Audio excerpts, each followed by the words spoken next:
Bollywood silver screen presenting the vault. कहानी की शुरुआत में हमें कुछ डाइवर्स को दिखाया जाता है जो समंदर के नीचे एक डूबे हुए जहाज में कुछ ढूंढ रहे होते हैं। उन्हें वहां पर एक बॉक्स मिलता है जिसे वो अपने साथियों के पास ऊपर भेजते हैं और जब उस बॉक्स को खोला जाता है तो उसमें करोड़ों की बेशकीमती चीजें होती हैं। लेकिन इनका जो बॉस है जिसका नाम वॉल्टर है वो इसे देखकर खुश नहीं होता।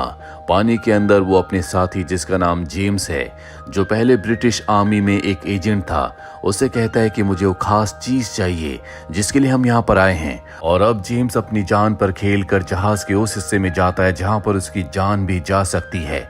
लेकिन उसे वो छोटा सा बॉक्स मिल जाता है जिसके लिए यहाँ पर उसका बॉस वॉल्टर आया है। वो उस बॉक्स को लेकर ऊपर आता है। वॉल्टर बॉक्स को देखकर बहुत खुश हो जाता है, लेकिन इससे पहले कि ये अपनी खुशियों को सेलिब्रेट करते यहाँ पर स्पेन की नेवी आ जाती है, क्योंकि इस वक्त समंदर के जिस हिस्से में ये होते हैं वो स्पेन के अंडर आता है। स्पेन की नेवी इनके सारे सामान को जब्त कर लेती है। हालांकि वॉल्टर इसके लिए इंटरनेशनल कोर्ट में केस भी लड़ता है, लेकिन वो इस केस को हार जाता है। वहीं दूसरी तरफ हमें कैम्ब्रिज यूनिवर्सिटी में थॉम नाम के एक गिफ्टेड इंजीनियरिंग के स्टूडेंट को दिखाया जाता है जो कि बहुत ही टैलेंटेड है। इसीलिए बहुत बड़ी बड़ी ऑयल कंपनीज उसे अपनी कंपनी के लिए हायर करना चाहती है, लेकिन थॉम उनकी कंपनी में जॉब करने में इंटरेस्टेड नहीं है। उसी रात को थॉम डिनर पर अपने डैड से मिलता है। उसके डैड कहते हैं कि तुम्हें किसी अच्छी बड़ी कंपनी में जॉब कर लेनी चाहिए। थॉम कहता है कि मैं इसमें इंटरेस्टेड नहीं हूँ। तभी थॉम के मोबाइल पर नोन नंबर से एक मैसेज आता है जिस पर लिखा होता है कि अपनी शर्ट से सॉस को साफ करो और मेरे साथ आओ। इसका मतलब ये है कि कोई उस पर नजर रख रहा है। वो अपने डैड से कहता है कि अब मुझे जाना होगा, जिसके बाद रेस्टोरेंट वाला उसे उसकी जैकेट देता है। और जब थॉम जेब में हाथ डालता है तो उसमें एक पुराना कॉइन और एक कार्ड होता है जिस पर लिखा होता है कि इससे पहले कि तुम अपनी जिंदगी को किसी कंपनी को बेच दो, मुझसे आकर मिलो, मैं आर्ट गैलरी में तुम्हारा इंतजार कर रहा हूँ। थॉम इसके बाद आर्ट गैलरी में जाता है। उसके पास जो कॉइन होता है वो उस कॉइन को अपने हाथ में पकड़ लेता है। तभी लॉरिना नाम की एक लड़की उसके पास आती है जो उसे वॉल्टर से मिलवाती है। वॉल्टर वही है जिसके खजाने को स्पेन की गवर्नमेंट ने जब्त कर लिया था। और अब वॉल्टर उसे कहता है कि मैं चाहता हूं कि तुम मेरे लिए एक खास वॉल्ट को खोलो। ये वॉल्ट 80 साल पहले बनाया गया था और 80 सालों में आज तक कोई पता नहीं लगा पाया कि इस वॉल्ट को कैसे खोला जाता है। थॉम कहता है कि मैं एक इंजीनियर हूं, कोई चोर नहीं। वॉल्टर कहता है कि मैं भी चोर नहीं हूं, मैं एक बहुत बड़ी कंपनी का ओनर हूं जो समंदर में डूबे हुए जहाजों को ढूंढती है। लेकिन हाल ही में हमने एक बहुत बड़े खजाने को ढूंढा था जिसे स्पेन की गवर्नमेंट ने जब्त कर लिया और अब मैं चाहता हूं कि तुम मेरे साथ स्पेन के सबसे बड़े बैंक ऑफ स्पेन की उस वॉल्ट को खोलने में मेरी मदद करो, जिसके बारे में कहा जाता है द इम्पॉसिबल मशीन, यानी कि उस वॉल्ट को कभी कोई नहीं खोल सकता। थॉम उसकी बात मान जाता है और जल्दी वो स्पेन पहुंच जाता है, जहां पर वॉल्टर उसे अपने सभी साथियों से मिलाता है जो इस काम में उसकी मदद करेंगे। हालांकि इनका जो साथी है जिसका नाम जेम्स है उसे थॉम पर विश्वास नहीं होता क्योंकि उसकी उम्र बहुत कम है, लेकिन वॉल्टर को उस पर विश्वास है क्योंकि थॉम ने अपनी स्टूडेंट लाइफ में गल्फ की कुछ ऑयल कंपनीज के लिए ऐसे बड़े कॉम्प्लिकेटेड काम किए थे जो कभी कोई नहीं कर पाया था। और अब वॉल्टर थॉम को बताता है कि मैं ये पैसों के लिए नहीं कर रहा, पैसों में मुझे कोई इंटरेस्ट नहीं है। दरअसल उस वॉल्ट के अंदर ऐसे 3 बेशकीमती कॉइन्स हैं जिनमें एक ऐसी जगह के कोऑर्डिनेट्स हैं जहां पर सर फ्रांसिस ड्रेक का एक बहुत बड़ा खजाना है जो कि एक एक्सप्लोरर थे।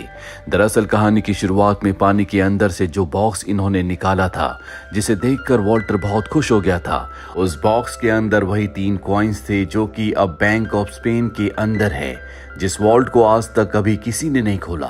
सबसे पहले बैंक के सभी कैमरास को पूरे एरिया को हैक कर लेते हैं। इन्हें पता चलता है कि बैंक के चप्पे चप्पे पर सीसीटीवी कैमरास और सेंसर्स लगे हुए हैं जो किसी भी आवाजाही को आराम से सेंस कर लेते हैं और एक बार अलार्म बज गया तो यहाँ पर पूरी की पूरी आर्मी आ जाएगी। यानी कि इस वॉल्ट को खोलना, वहां तक पहुंचना इतना आसान नहीं होगा। ये वॉल्ट के बारे में और भी इंफॉर्मेशन निकालते हैं जिससे इन्हें पता चलता है कि वॉल्ट को खोलने के लिए 2 चाबियों के साथ साथ वहाँ की सिक्योरिटी ऑफिसर के फिंगरप्रिंट्स की भी जरूरत है। ये काम लॉरिन को दिया जाता है क्योंकि वो हाथ की सफाई में मास्टर है। इनके पास एक स्केच भी होता है जो सन 1944 में एक एक्स एम्प्लॉय ने बनाया था, जो कुछ पलों के लिए वॉल्ट तक पहुंचा था। साथ ही इनके पास एक स्केच भी होता है जिसके बारे में इन्हें कोई आइडिया नहीं है कि ये किसका है। वॉल्ट तक पहुंचने के लिए इन्हें एक ब्रिज को क्रॉस करना होगा। इस शहर में बहुत सारी सुरंगें हैं और ये तय करते हैं कि जमीन के नीचे से ये बैंक के अंदर दाखिल होंगे, लेकिन ये कर पाना इतना आसान नहीं होगा क्योंकि अगर ये वॉल्ट तक पहुंच भी गए तो उसे खोलना नामुमकिन है। आज तक कभी कोई उसे नहीं खोल पाया और ये काम थॉम का है। थॉम से पूछा जाता है क्या तुम उस वॉल्ट को खोल लोगे? थॉम कहता है इसके लिए मुझे वॉल्ट को देखना होगा और इस वक्त इनके पास उस कैमरे का एक्सेस नहीं होता जो वॉल्ट के सामने है। साथ ही थॉम को यह बताया जाता है कि वॉल्ट को खोलने के बाद उसके इमरजेंसी मैकेनिज्म को हमें शट डाउन करना होगा, क्योंकि अगर हमने उसे शट डाउन नहीं किया और वॉल्ट बंद हो गया तो हम में से कभी कोई उससे बाहर नहीं निकल पाएगा। थॉम कहता है कि इसके लिए मुझे उसके पूरे मैकेनिज्म को समझना होगा। ये तय करते हैं कि ये उस वॉल्ट को मैग्नेटोमीटर से पूरी तरह से स्कैन करेंगे। इसके लिए इन्हें बैंक के अंदर जाना होगा, पर जेम्स अंदर नहीं जा सकता क्योंकि अंदर जो कैमरास हैं वो फेस को भी रिकॉग्नाइज करते हैं जो इंटरपोल से जुड़ा हुआ है और पहले वो ब्रिटिश आर्मी में एक एजेंट था, इसीलिए कैमरा के सामने आते उसे पहचान लिया जाएगा। और अब थॉम कहता है कि मैं जाऊंगा। हालांकि जेम्स नहीं चाहता कि वो जाए क्योंकि ये काम इतना आसान नहीं होगा, लेकिन वॉल्टर कहता है कि ठीक है, जेम्स हमारे साथ जाएगा। अब क्योंकि बैंक के सभी फोन्स इनके कंट्रोल में होते हैं, इसीलिए बैंक का जो क्लीनिंग स्टाफ होता है ये बैंक के नंबर से उन्हें कॉल करते और बताते हैं कि कल तुम्हें नहीं आना, कल तुम्हारा ऑफ है। दरअसल इस वक्त फीफा वर्ल्ड कप चल रहा है जिसके फाइनल में स्पेन है, इसीलिए पूरा शहर सड़कों पर इस मैच को देखता है, जिस वजह से सड़कों पर बहुत शोरगुल रहता है और इसी शोरगुल में ये इस चोरी को अंजाम देना चाहते हैं। अब अगले दिन थॉम और उसका एक साथी क्लीनिंग स्टाफ बनकर बैंक के अंदर प्रवेश कर जाते हैं। साथ ही लॉरिन भी एक इंश्योरेंस एजेंट बनकर बैंक के अंदर जाती है जिसका काम है बैंक के चेयरमैन के कमरे में लगी एक बेशकीमती पेंटिंग का इंस्पेक्शन करना है। उसके पास सिक्योरिटी का हेड गुस्तावो आता है। वो कहता है कि तुम्हारे बैग में क्या है?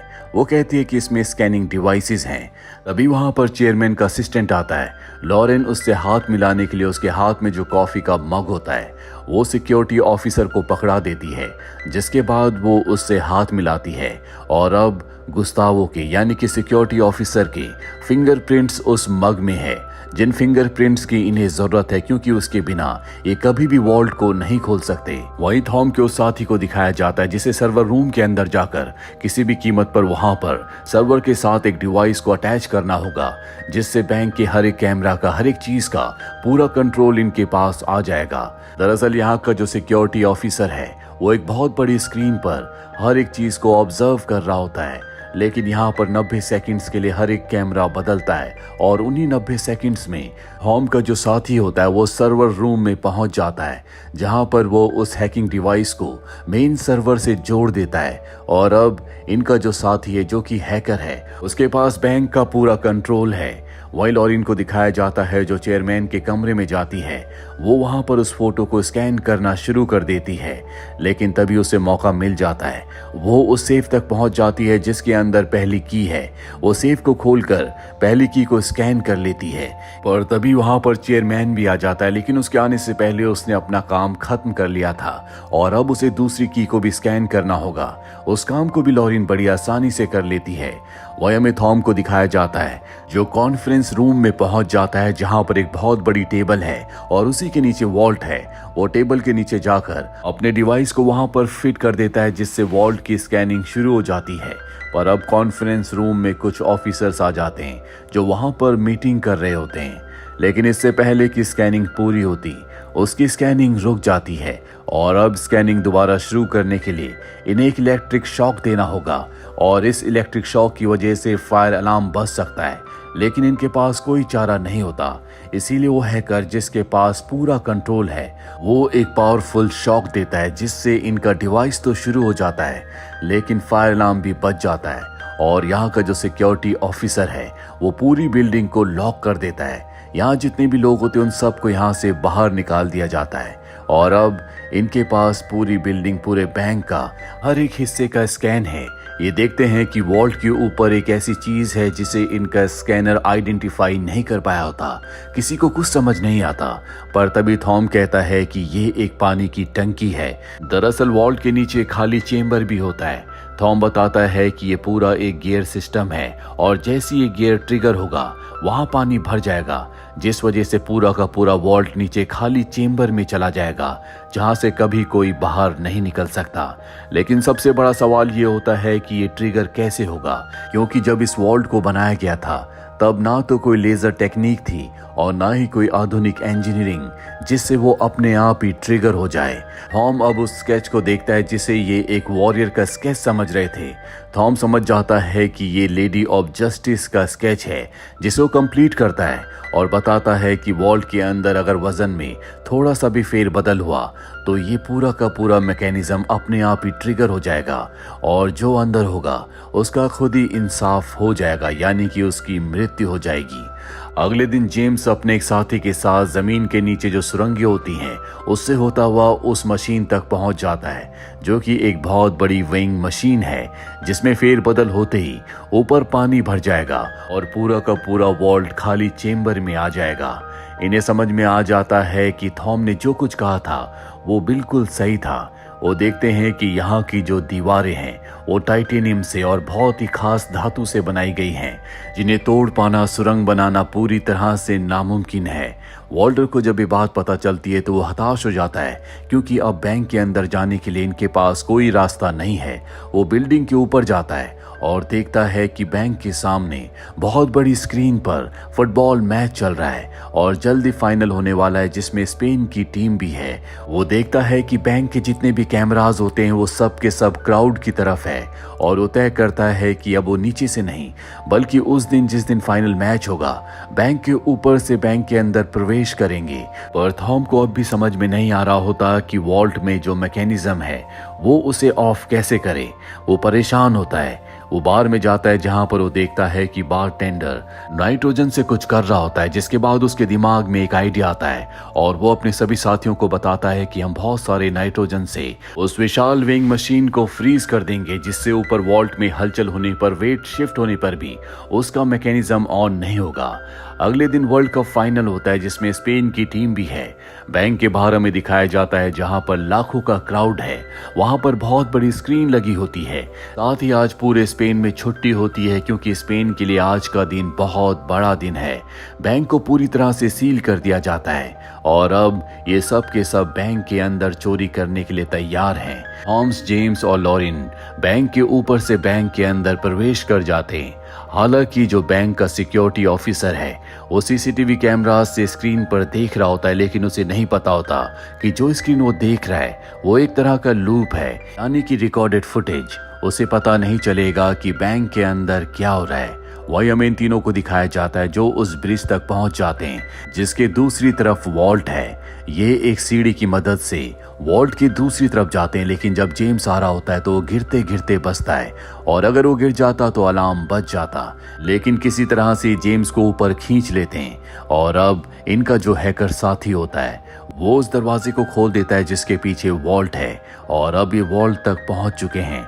ये वो वॉल्ट है जिसे आज तक कोई नहीं खोल पाया और इनके पास दोनों कीज की कॉपी है, साथ ही सिक्योरिटी ऑफिसर के फिंगरप्रिंट्स भी, जिससे वॉल्ट को खोलकर अंदर प्रवेश कर जाते हैं।